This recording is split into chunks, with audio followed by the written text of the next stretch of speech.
Financial Inclusion Conference and SIDBI being the apex financial institution in the country for promotion, finance and development of small and medium enterprises, I'll be focusing my discussion on the credit side of financial inclusion. Because as we have been discussing this perhaps since yesterday, and I've not been able to join you yesterday. When you talk about financial inclusion, you talk about certain basic services, and which includes a savings, a remittance facility, insurance, micro pension, and a credit. And perhaps a credit is the most difficult part in this entire scheme of things, because the rest all is a service. I mean, you're giving a service and charging a fee for that, but the credit is basically about taking a risk of lending and recovering the money. But how this whole thing has happened is that wherever financial inclusion has been driven through whatever channels, the first thing that we talk about in the country is credit, be it the microfinance model or the SHG bank linkage model, which started some 20 years back. Why? Because we are able to see viability in this. We have been talking about viabilities of financial inclusion initiatives. So here is a thing which is able to drive viability, and on this perhaps we can ride all other services to reach out to the poor people. I'd like to be brief because we have a very big panel here, not more than 5 to 7 minutes. Kindly bear with me. SIDBI is among the top 25 DFIs in the world, and it's been created in an Act of Parliament for promotion, finance and development of MSME in the country. And MSME, as you know, it's around 44 million enterprises in the country, creating employment of 105 million, with contributing 40% to the output and 36% to the exports. Now the problem statement is that India has, as I discussed, 4.47 crore MSME. But if you see the number of MSME accounts with the banks, it's only around 1.13 crore, and that's to its number of accounts. So we don't know if it's the same customer having multiple accounts or the actual number of customers. But whatever we assume, around 3/4 of the micro enterprises in the country are derived of any bank financing. It's a huge exclusion that we are talking about. And in addition, and there's another survey which is conducted on unorganized sector in the country, and it's estimated that around 6 crore unorganized enterprise exist in the country, and most of them are not linked to the bank. Now, what are the challenges for lenders? When you talk about the lenders, the mainstream lenders I'm talking about, the banks, can be categorized into 4 broad heads. Market is risky. Why market is risky? Because information is not available, adequate records are not available. Banks want guarantees, ownership records, transaction proofs to establish the credit history. Those things are lacking. Need for effective credit bureau. Some work has been done in this regard, but as we have been discussing in the morning, also a lot needs to be done. So market is perceived to be risky by the mainstream bankers. Services that are not adapted to lending to this segment, because you don't see as a banker much value into this segment, so you don't adapt your services to develop specific approaches for this segment. There are cultural barriers, eligibility issues, unsuitable management and cost structures, centralized bureaucratic processes, the file cost, which is still high, and the problem of distribution channels of the banks to reach out to this segment. I'll skip this. I'd like to share SIDBI's experience in promotion and finance of micro enterprises very briefly. Now, SIDBI, as I've been discussing, that we are the apex financial institution providing refinance to the bankers who are lending to micro and small enterprises, as also doing direct lending to the higher segment of MSME. But we have a major promotion and development program, which is out of, you can say, a kind of a corporate social responsibility, not strictly, but we allocate certain part of our profits for promotion and developmental activities, and we also get supported by international agencies and government for this. So the focus here is on building the demand side. I mean, we are trying to tackle both the sides. One is the demand side, because ultimately to make the bankers to lend, the comfort has to come that there are viable enterprises which are there. And for viable enterprises to exist, a lot of hand-holding support is required. So this is the activity that we undertake, which is basically classified into two broad categories. One is promotion of new enterprises, and second is strengthening of small fledgling enterprises. Now how we do it is a very traditional kind of a method. We have been doing this for last around 15, 16 years. So enterprise promotion is through EDPs and RIP. I'll talk a bit about these programs. And enterprise strengthening through a cluster development interventions and two more programs we run, CMAP and STOOP. CMAP basically stands for Small Industries Management Assistance Program, and Skill and Technology Upgradation Program in the full form of STOOP, which are run through reputed educational institutions like IITs and MBA institutions. We sponsor these programs through them, and these are basically 6 months to 3 months program, which basically target the MSME segment for building their skills and strengthening their skills. Now this is how the whole thing looks like, the SIDBI's developmental efforts. Around 80,000 micro enterprises through these efforts has been promoted, mostly in rural and semi-urban areas. 1.5 lakh persons have been trained in various skills. Marketing support is provided to around 65,000 MSMEs. These are the cumulative figures I'm talking about.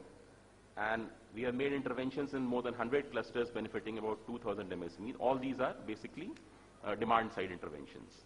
Very quickly about the rural industries program that SIDBI undertakes is, the approach here is that we appoint an implementing agency, a well-performing NGO or an implementing agency like EDII, Root City, etc., who actually open a field office in a particular geography and post 2 or 3 people which work in that area for 4 to 5 years to provide all kinds of necessary services for setting up a viable micro enterprise. The package typically includes identification of entrepreneurs, identifying potential investment opportunity. The differentiator here is that work in a project kind of a mode in a particular geography, and then you help these micro enterprises to actually link up the banks and avail credit facilities from there. And bankers are happy to look at these enterprises because the support services are coming through a separate NGO. So in the morning, I was hearing a talk that how much a bank can do. Perhaps the bank cannot do beyond their main role of providing credit. And for this, an ecosystem has to be created in which the other agencies who are working in the field for creating demand, they do the hand-holding and try to link them with the banks. And that's how the success is achieved. Around 40,000 units have been promoted in 121 RIPs that we have done in 24 states. And the evaluation of this program says that it's a very penetrating, cost-effective, impact-making intervention. EDPs we all know, so I'll not discuss about this. I'll briefly like to talk about the responsible microfinance agenda which SIDBI is pursuing. Now, SIDBI started microfinance activities way back in 1999 when a SIDBI Foundation for Microcredit was set up. And at that point of time, there were only NGOs, there were no microfinance institutions in the country. So SIDBI is also credited with actually developing and building the entire microfinance sector in the country. Again, this was a private initiative looking at the supply side issues of providing credit to the poor.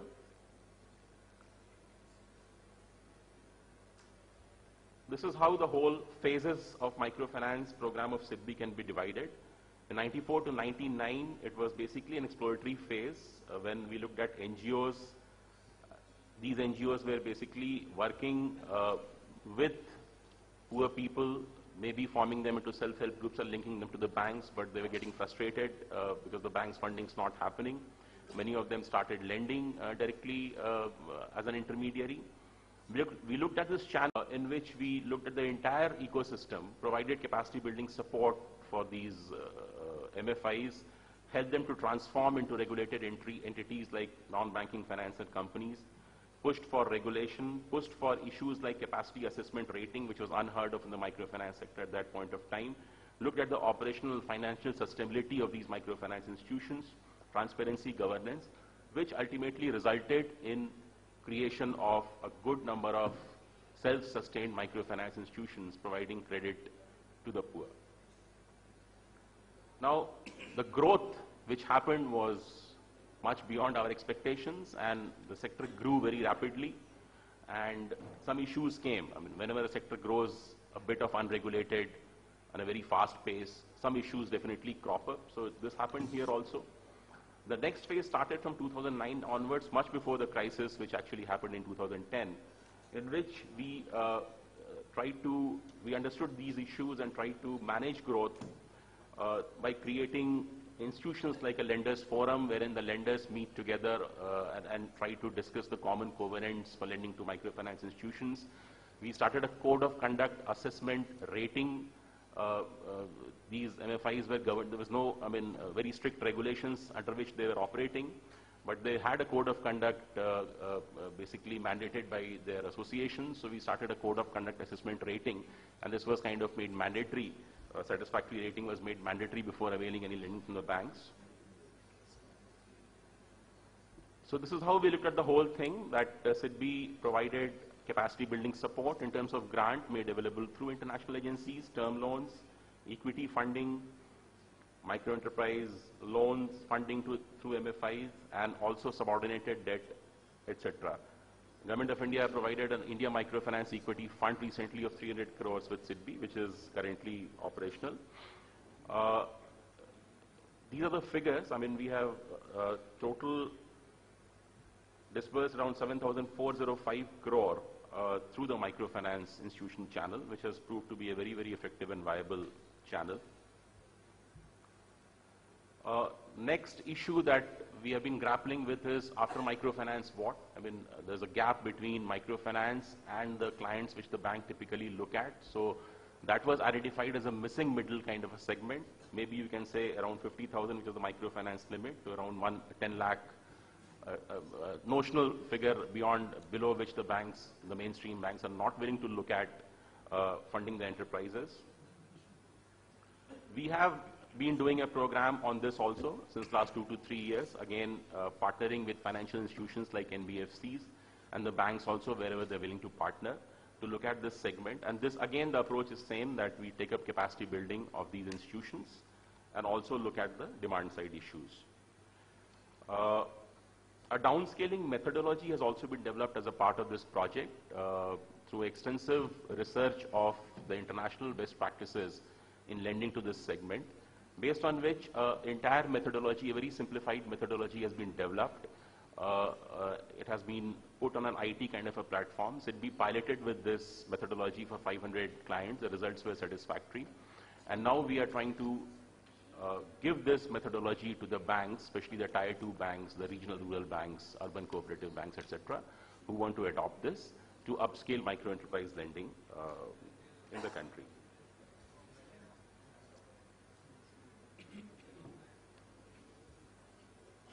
Briefly talk about the current PSIG Samriddhi program which SIDBI is implementing. Now this program is actually looking at, these 2 slides. This program is actually looking at building capacities of the agencies which are engaged in financial inclusion in the 4 low-income states of UP, Bihar, MP, and Odisha. It has got 3 basic outputs. One is intervening at the policy advocacy space. The second output is looking at building capacities of the institutions, which may include microfinance institutions, NGOs, banking correspondents, and specific focus on these 4 states. And the output for what we call it is building the capacity of the clients and looking at, again, sustainable models here through which financial literacy training, etc., can be provided to the client. And there's another component too, which is being managed by SIDBI Venture Capital Limited, which is looking at making impact investment in social businesses which are affecting the lives of poor working in these 4 states. Finally, how we see the whole thing is that financial inclusion and sustainable development are the way to go for addressing the issue of poverty and rural development. Formal banking sector alone cannot accomplish these ambitious goals of universal financial inclusion. Only a collaborative approach can deliver, be it a collaboration with microfinance institutions, we're talking about collaborations with banking correspondent companies or NGOs, and a development of a thriving microenterprise model cannot be achieved as an outcome of several disjoint and singular initiatives. Whole value chain needs to be addressed, and the spirit of entrepreneurship needs to be spotted, kindled, nurtured, especially in rural and underserved areas, through interventions on the demand side also. Thank you.